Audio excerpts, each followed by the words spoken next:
Hello friends, இன்னைக்கு நம்ம சமையல் புக்கில் திணை பாயாசம் எப்படி பண்ணுறதுன்னு பார்க்க போகிறோம்.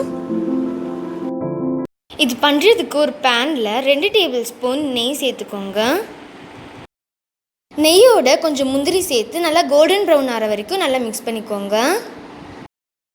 முந்திரியெலாம் நல்லா கோல்டன் ப்ரௌன் ஆன உடனே இதை வெளியே எடுத்து வச்சிடலாம். பாயாசம் பண்ணுறதுக்கு 1/2 கப் தினையை நல்லா கழுவி வச்சுக்கோங்க. இதை நம்ம முந்திரி வறுத்த பேன்லேயே சேர்த்து லேசாக ரோஸ்ட் பண்ணிக்கலாம் 1 நிமிஷத்துக்கு. தினையை நல்லா ரோஸ்ட் பண்ண உடனே இதோட 1/2 கப் தண்ணி சேர்த்து ஹை ஃப்ளேமில் வச்சு நல்லா கொதிக்க விட்டுருங்க. எனக்கு இந்த அளவுக்கு தண்ணி வேக வைக்கிறதுக்கு சரியாக இருந்தது. உங்களுக்கு எக்ஸ்ட்ராவாக தண்ணி தேவைப்பட்டதுன்னா தண்ணியை நல்லா சூடு பண்ணி சேர்த்துருங்க. இந்த மாதிரி நல்லா கொதிக்க ஆரம்பித்த உடனே இதை சின்ன தீயில் போட்டு ஒரு 10லேருந்து 15 நிமிஷம் வேக வச்சுருங்க. நடுவில் இதை அடிப்பிடிக்காத மாதிரி லேசாக மிக்ஸ் பண்ணி விட்டுக்கோங்க.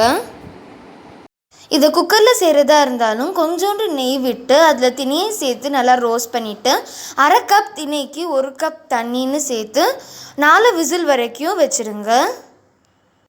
திணை நல்லா இந்த மாதிரி வெந்த உடனே ஸ்டவ் ஆஃப் பண்ணிவிடுங்க. இன்றைக்கி திணை பாயாசத்தை நான் வெல்லம் வச்சு பண்ண போகிறேன். அதுக்கு ஒரு பேனில் 1 கப் வெல்லத்தோட 1/2 கப் தண்ணி சேர்த்து நல்லா கரைச்சிக்கோங்க. வேக வச்ச திணையோட நம்ம கரைச்சி வச்சுருந்த வெல்லத்தை வடிகட்டி சேர்த்துக்கோங்க. இப்போ இதை நல்லா மிக்ஸ் பண்ணிவிட்டு கொதிக்க விட்டுருங்க. இப்போ இது நல்லா இந்த மாதிரி கொதித்த உடனே ஸ்டவ்வை லோ ஃப்ளேமில் வச்சுட்டு 1 கப் தேங்காய் பால் சேர்த்து மிக்ஸ் பண்ணி விட்டுக்கோங்க. மிக்ஸ் பண்ணக்கப்புறம் இதோட கொஞ்சோண்டு ஏலக்காய் தூள், அதோட நம்ம வறுத்து வச்சுருந்த முந்திரி சேர்த்தா நம்ம பாயாசம் ரெடி. இப்போ ஸ்டவ்வை ஆஃப் பண்ணிடலாம்.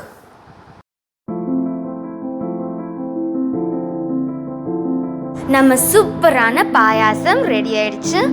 இது உங்கள் வீட்டில் ட்ரை பண்ணி பாருங்கள். இந்த சேனலை லைக் பண்ணுங்கள், கமெண்ட் பண்ணுங்கள், சப்ஸ்கிரைப் பண்ணுங்கள். மேலும் இதை நிறைய பேருக்கு ஷேர் பண்ணுங்கள். தேங்க்யூ.